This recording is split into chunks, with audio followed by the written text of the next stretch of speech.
दोस्तों कभी आपने नोटिस किया है जब भी हम ईयरबड्स या एयरपोड्स बाय करने का सोचते हैं तो बॉक्स पर लिखा होता है या वेबसाइट पे लिखा होता है 8 mm driver, 10 mm driver, 12 mm driver. और हम जनरली बस ये अज्यूम कर लेते हैं कि जितना बड़ा ड्राइवर उतनी ही बेटर साउंड। लेकिन अब यहाँ एक इम्पोर्टेंट बात समझ लो दोस्तों। मान लो आप फर्स्ट टाइम ईयरबड्स लेने जा रहे हो, अमेजोन खोला, फ्लिपकार्ट खोला, हर जगह पर लिखा है 13 mm mega base driver, extra deep base driver, साथ ही पावरफुल साउंड ड्राइवर, इस तरह की चीजें वहां पर लिखी रहती हैं। और नेचुरली आप सोचते हैं कि भाई 13 mm है तो ऑब्वियसली 8 mm से बेटर ही होगा। अब सवाल ये आता है कि क्या सिर्फ ड्राइवर का साइज ही साउंड क्वालिटी डिसाइड करता है?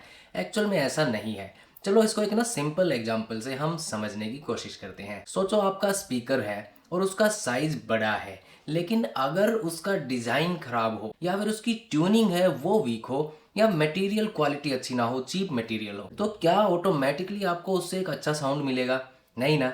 बिल्कुल वैसे ही सेम लॉजिक आप ईयरबड्स में भी लगा लीजिए। ड्राइवर बेसिकली वो छोटा सा स्पीकर ही होता है जो आपके ईयरबड्स के अंदर दिया गया होता है। उसका काम होता है कि साउंड को एक तरह से वाइब्रेट करके आपके कानों तक पहुंचाना। ड्राइवर का साइज mm में मेजर होता है, जिसका मतलब है जैसे कि 6 mm, 8 mm, 10 mm या 12 mm।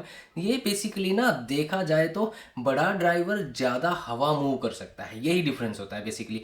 मतलब बेस थोड़ा ज्यादा पावरफुल हो सकता है अगर बड़ा ड्राइवर है तो। लेकिन यहाँ पर कंफ्यूजन शुरू होता है बेस पावरफुल होना या फिर बेस का क्लीन होना।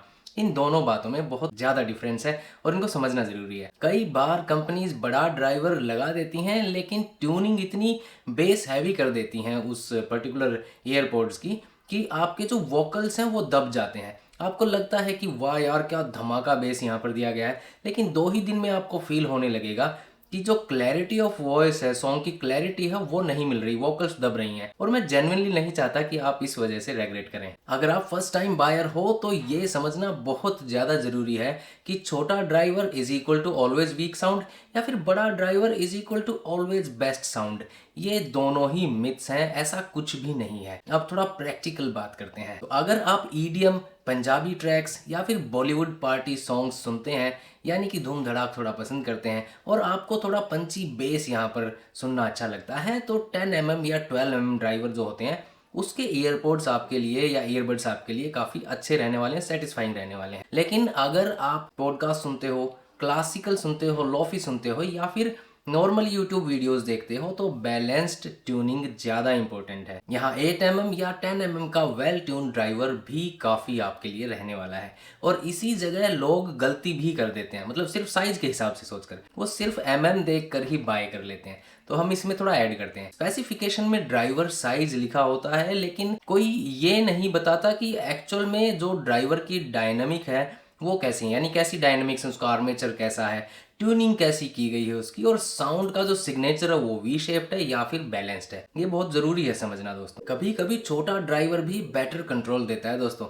मतलब बेस इतना ब्लोटेड नहीं होता, मिड्स काफी क्लियर रहते हैं और लॉन्ग लिसनिंग में आपको थकान भी नहीं होती, यानी आपके कान और दिमाग थकते भी नहीं है। अब सवाल ये आता है कि किसको क्या लेना चाहिए, मतलब कौन से साइज का है, किस तरह के एयरपोड्स लेने चाहिए। तो दोस्तों अगर आप जिम करते हैं और वहां पर ईयरबड्स अपने यूज करते हैं तो आप जनरली हैवी बीट्स पसंद करते होंगे उस मोमेंट पे थोड़ा जोश लाने के लिए, और आपको फील चाहिए उसका। तो ऐसे में थोड़ा बिगर ड्राइवर आपके लिए चल सकता है, काम कर सकता है। लेकिन अगर आप ऑफिस की कॉल्स, ऑनलाइन मीटिंग्स या फिर मिक्स्ड कंटेंट सुनते हैं तो सिर्फ पे फोकस मत करो। बैलेंस्ड साउंड क्वालिटी और माइक क्वालिटी ज़्यादा इंपॉर्टेंट आपके लिए इस केस में रहने वाली है। अगर आपका जो बजट है वो टाइट है तो आप ड्राइवर साइज के चक्कर में जाके किसी भी अननोन ब्रांड का 13 mm पिक मत कर लेना। ऐसे ही बेटर है कि आप एक ट्रस्टेड ब्रांड का 8 mm या 10 mm भी लेंगे जो काफ़ी अच्छे से ट्यून्ड है, तो वो आपको प्रॉपर बेटर साउंड देगा। अगर आप अभी भी कंफ्यूज हैं इतने डिटेल के बाद तो कमेंट कर सकते हैं नीचे आप किस मॉडल को लेकर सोच रहे हैं, तो मैं उसके बारे में आपको बताने की जेन्युइनली कोशिश करूंगा। और आपके हर कमेंट का रिप्लाई मेरे चैनल पर आपको हमेशा मिलता ही है। चलो एक सिंपल सा डिसीजन फॉर्मूला मैं आपको यहाँ पर बताता हूँ कि आप इनको फाइंड कैसे करें और आप किस तरह से चूज करें अच्छा अपने लिए यहाँ पर ईयरपॉड। तो जब भी आप ईयरबड्स यहाँ पर देखने जाएं तो सबसे पहले अपना यूसेज आइडेंटिफाई करो कि आपको किस पर्पज के लिए चाहिए। म्यूजिक टाइप क्या है आपकी, यानी कि बेस लवर हो या फिर जो क्लैरिटी लवर हो। इस सब के बाद फिर आप देखो कि ब्रांड की ट्यूनिंग रेपुटेशन कैसी है, यानी कि रिव्यूज में आप देख सकते हैं लोग यहाँ पर क्लैरिटी की बात कर रहे हैं, यानी कि उसकी क्लैरिटी की तारीफ कर रहे हैं, या फिर बेस की बात कर रहे हैं।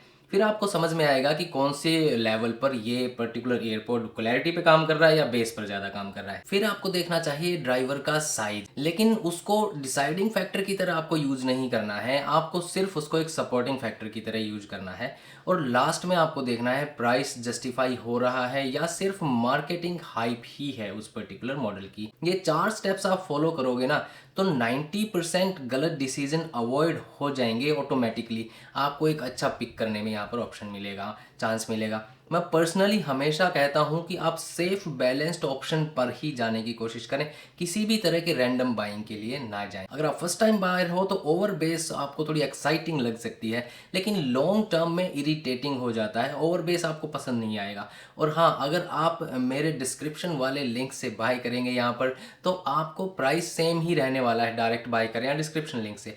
बस ये है कि थोड़ा चैनल को सपोर्ट मिल जाता है एफिलिएट के थ्रू, तो आप वहाँ से बाय करेंगे तो भी मेरे लिए हेल्पफुल हो। और मैं सिर्फ वही प्रोडक्ट्स यहाँ पर लिस्ट करता हूँ, रेकमेंड करता हूँ जो जेन्युइनली थोड़े से वैल्यू फॉर मनी है, यानी कि रैंडम कोई भी प्रोडक्ट मैं ऐड नहीं करूँगा, क्योंकि ट्रस्ट एक बार टूट गया तो फिर आपको भी पता है कि दोबारा जुड़ना मुश्किल हो जाता है। तो अगली बार जब आप बॉक्स पे लिखा किसी भी तरह का ये इस तरह का साइज 13mm 10mm 12mm देखते हैं तो आप होपफुली समझ जाएंगे इस वीडियो की वजह से कि आपको यहाँ पर उन किन चीज़ों का ध्यान रखना है। आपको सिर्फ के अकॉर्डिंग नहीं जाना है। यहाँ पर बैलेंस साउंड अगर आपको चाहिए तो उसके अकॉर्डिंग जाइए, अगर आपको बेस पसंद है तो उसके अकॉर्डिंग जाइए। फिर भी अगर कोई भी क्वेश्चन है तो कमेंट कर दीजिए, मैं आपके क्वेश्चंस का आंसर करने की कोशिश करूँ। और अगर ये इन्फॉर्मेशन अच्छी लगी हो तो वीडियो लाइक ज़रूर कर देना और सब्सक्राइब कर लेना चैनल को। मिलते हैं एक और वीडियो में। नमस्कार।